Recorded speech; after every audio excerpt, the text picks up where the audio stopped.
तो नाउ देखिए, any how linear equation in two variable, your new chapter है chapter ethics, जिसका मतलब keywords what is inside the chapter, मतलब कौन कौन से टॉपिक इसमें आपका कवर करेगा। तो सबसे पहले आपको ये पता होना चाहिए परपेंडिकुलर। अब जनरली परपेंडिकुलर का इस टॉपिक से क्या कंसर्न है, कई लोगों के पेट में दर्द हो जाए। Linear equation in two variable पढ़ रहे हैं और इसमें परपेंडिकुलर और पैरेलल का क्या। तो right angle to a line और a surface, where as vertical means at right angles to the earth surface, symbol use for the perpendicular expression. अगर सिंपल सी बात है, अगर कोई हॉरिजॉन्टल एक्सिस पर vertical axis, this is vertical axis, ये अगर 90 डिग्री आपका बनाता है तो जी आपका this is right angle to a line और सरफेस आपका देखो, where vertical means at right angles to the earth surface. तो दोनों वर्टिकल एक्सिस और हॉरिजॉन्टल एक्सिस 90 डिग्री का आपका बनाएंगे तो अपना दिस इज द परपेंडिकुलर। ना फिर इसका मतलब अब पैरेलल भी इसमें आपका आ जाएगा। This line is parallel to this line. This line is parallel to this line. This line is parallel to this line. आपका इसका मतलब extending in the same direction and always remaining equidistant. यानी ये यहाँ से आपका देखना, अगर आप इसको first end आप देखते हैं, and if you are looking the second end of both the lines, तो यहाँ if it is आपका 1 centimeter here far from each other, तो ये भी आपका 1 centimeter होगा, that is simply known as parallel. So now this is extending in the same direction and always remaining equidistant from the beginning to the end, that is known as parallel. इसके बाद जो तीसरी चीज आपको इसमें पता होना चाहिए, that is the real number. A number which is a rational number, ये नंबर आपका rational number हो सकता है, आपका देखो जैसा rational number, that is in the form of p by q, जिसको कहते हैं p का मतलब न्यूमरेटर, and ये आपका फ्रैक्शन बार हो गया, this is called the pi जिसको कहते हैं अपन, और ये आपका डिनोमिनेटर होगा। A number which is a rational number or the limit of the sequence of a rational numbers, it includes the irrational number भी इसमें इंक्लूड कर सकते हैं। जैसे रूट 2 की वैल्यू आपके 1.414, जैसे रूट 3 की वैल्यू 1.732। तो ये आज के बच्चे को पता है या नहीं है, ये तो आप जाने ETC। तो ये आपका irrational numbers होते हैं डेसिमल्स में। सो a concert representation of real numbers is provided by the decimal number systems. Other number system are possible, such as binary number system भी इसमें हो सकते हैं। तो the real number is what is often understood by number, जिसको आप simple number से आप जानते हैं, वो आपका रियल नंबर होता है इन ऑर्डनरी मैथमेटिक्स। उसके बाद रियल नंबर के बाद आपका ना वेरिएबल, इसकी बहुत इंपॉर्टेंस है मैथमेटिक्स में। जो आपका x y z, इसका फर्स्ट प्रियोरिटी दिया गया। यहाँ ए बी सी की कोई औकात नहीं है। यहाँ ए बी सी को जो आपका कांस्टेंट की तरह या आपका कोफिशिएंट की तरह आपका यूज किया जाता है, लेकिन एक्स वाई जेड को आपका बहुत ज़्यादा तवज्जो दी जाती है। तो इसका मतलब a quantity which is throughout the mathematical calculation और investigation is capable of verifying और does not vary in value. इसका मतलब the quantity which may assume a succession of values, वो आपका वेरिएबल। जैसे आपका x y z, जैसे आपने 2x आपने किया, x को रिप्रेजेंट उसका कोफिशिएंट करना है ना, तो ये एक्चुअल में आपका क्या, ये आपका x ax भी हो सकता है। इसके बाद आपका स्टेटमेंट, मैं जो बोल रहा हूँ वो भी स्टेटमेंट, मैं जो लिख रहा हूँ वो भी आपका स्टेटमेंट है, जिसका कोई मीनिंग हो जाता है।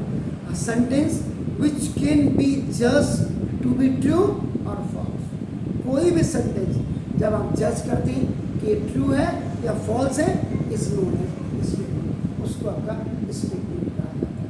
तो ये सबसे पहले तो आपको ये इस चैप्टर में इतना आपको क्लियर होना चाहिए। इसके बाद फिर आपका आता है बेसिक कॉन्सेप्ट।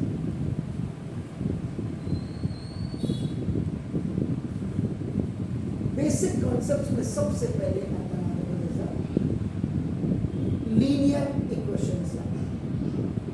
एक्चुअल में आज टीचर्स को ये पढ़ाना ही नहीं है, उन्होंने स्टार्ट ही यहाँ से तो ना एन इक्वेशन।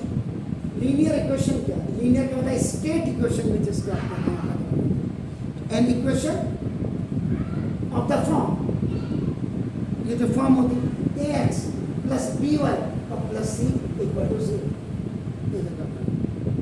यहाँ पे वेर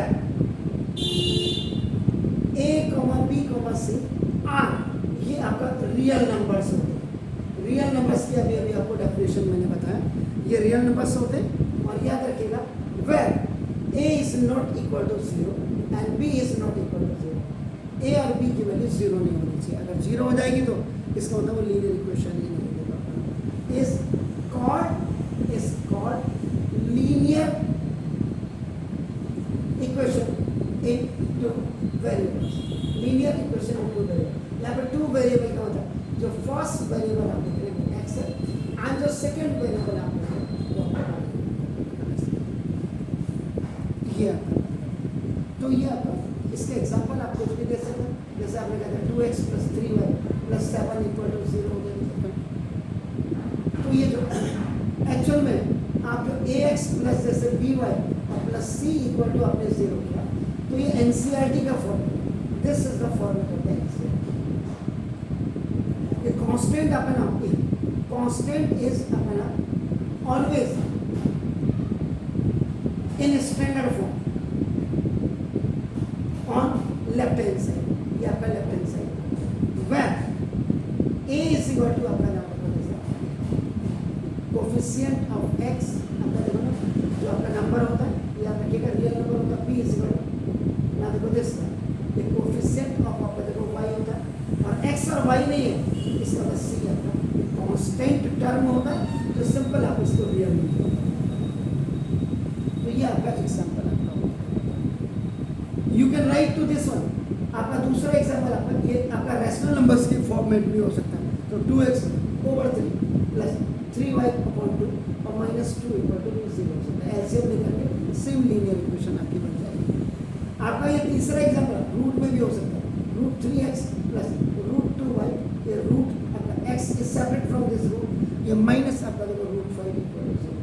तो these are the examples of the linear equation in two variable. जो linear equation in two variable नहीं होगा, the following equations are not linear equation in two variable। जो नहीं है वो कौन से नहीं है, उनका फॉर्मेट आपको पता होना चाहिए। ऐसा फॉर्मेट है तो लीनियर इक्वेशन होगा, ऐसे होगा जैसे 1/x प्लस y इस तो ये मल्टीप्लाई हो जाएगा एक्स वाई बन जाएगा। दो वेरिएबल कभी भी एक साथ नहीं। अगर आपको कोई बोले रूट एक्स और plus root y equal to आपका नाम ये आपका -6 इक्वल टू 0, रूट में कभी भी आपका एक्स और वाई नहीं होने चाहिए लीनियर इक्वेशन। अगर आपको कोई बोले एक्स स्क्वायर, आपका देखो एक्स स्क्वायर प्लस वाई और -7 इक्वल टू 0, याद रखिएगा लीनियर इक्वेशन ये क्वाड्रेटिक इक्वेशन बन गया, हायर पावर 2 आ गई। लीनियर इक्वेशन में पावर आपकी हमेशा 1 होती है, ये भी लीनियर इक्वेशन नहीं है। और x की पावर -1 और प्लस y की पावर -1 अगर आपने ये कर दिया तो ये भी आपका लीनियर इक्वेशन क्यों नहीं है? तो जब आप इसको कन्वर्ट करेंगे तो ये 1/2 सेकेंड लॉ ऑफ एक्सपोनेंट आपका क्या कहता है, x की पावर -3 को आप लिख सकते हैं 1/x। मैंने अमूमन बोला कि बच्चों को याद है सर सेकंड वाली ये थोड़ा है, सेकंड वाली तो ये है सर। बेटा जब m is greater than n upon x की पावर n, 1 अपॉन एक्स की पावर n माइनस n, जब n is greater than m होगा तो ये वाला फॉर्मूला बनेगा। इन्हीं से ये फॉर्मूला आपका जनरेट होता है। इसको आप फॉर्मूले को ऐसे भी लिख सकते हैं। तो this is not a linear equation, ये भी आपका लीनियर इक्वेशन है। तो ये आपका कोएफिशिएंट्स उधर भी आपने इसमें क्लियर कर दिया। अब सिंपल सी बात, अगर कोई आपको सिंपल कहता है the standard form of linear equation क्या होता है, आप बड़े शौक से कह सकते हैं ax प्लस by और प्लस c इक्वल टू 0। ये आप कहते हैं मीन्स एनसीईआरटी कहते हैं, और जो फॉरेन राइटर है मंजीत सिंह सर कहते हैं, वो कहते हैं ax plus by equal to c को वो कांस्टेंट में रखते हैं हमेशा, c को राइट साइड में रखते हैं। इसके बाद फिर अपना सॉल्यूशन ऑफ लीनियर इक्वेशन।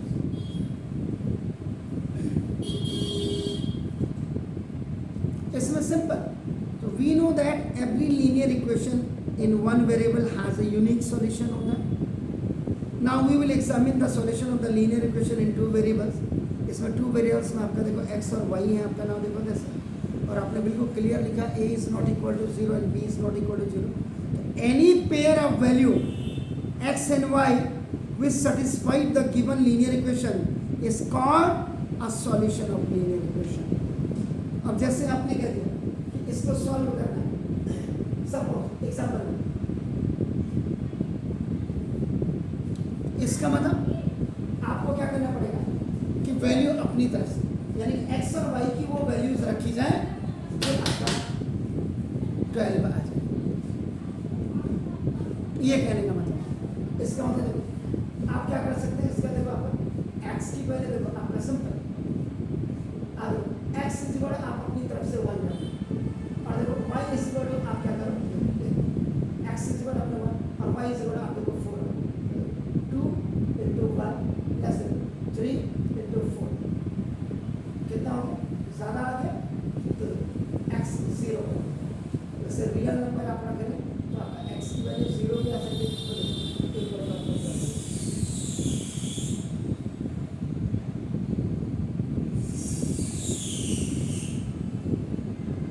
ठीक है। आप x की वैल्यू आपका देखो 3 रख दीजिए और आपका y की वैल्यू आपका 2 रख दीजिए, देखो आपका 2 into 3 और प्लस 3 into 2 3 का 6 और प्लस 6 प्लस 6।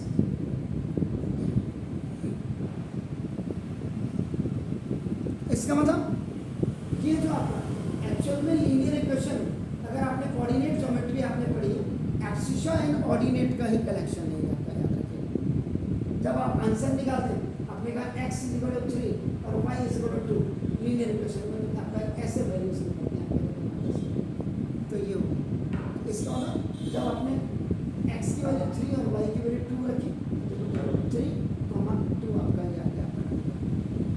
अब आपको मैं एक चीज बता दूं कि जो linear equation in two variables, यहाँ पे तो आपका सिंपल है, 9th में बहुत सिंपल, x की वैल्यू दी होगी, y की निकालो, y की वैल्यू दी है, आपका दोनों की वैल्यू निकाली तो आपका ये आपका होगा ना। लेकिन जब 9th से आप जाते हैं, 9th वाले बच्चे को भी सीखने के बाद सबसे पहले अगर दो इक्वेशंस को आप सॉल्व करेंगे, आपके पास तो सिर्फ एक ही इक्वेशन है, लेकिन अगर आपके पास दो इक्वेशन, जैसे आपका 2x plus 3y equal to 12 और एक आपका और हो गया 3x और plus 5y is equal to आपका सपोज करें 20। एक एग्जांपल वाली बात करें, in when you have two equations, जब आप तो we can solve them by the following methods.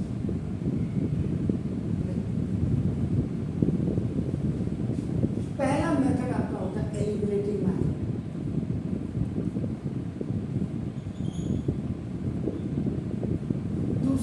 आपका होता है सब्स्टिट्यूशन मेथड।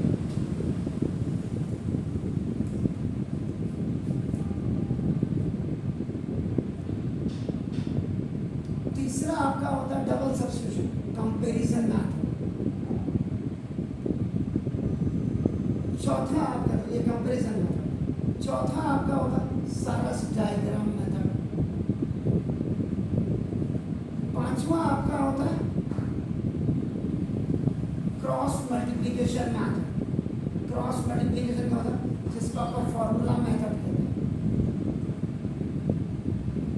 और पांचवा होता है, छठा होता है ग्राफिकल मेथड। तो दो इक्वेशंस को अगर आपको सॉल्व करनी हो आपका you can solve them bye 6 different method. और ये 6 डिफरेंट मेथड जो होंगे सिर्फ सीखने के बच्चे को आएगा और जो होंगे बड़ा मुश्किल काम है।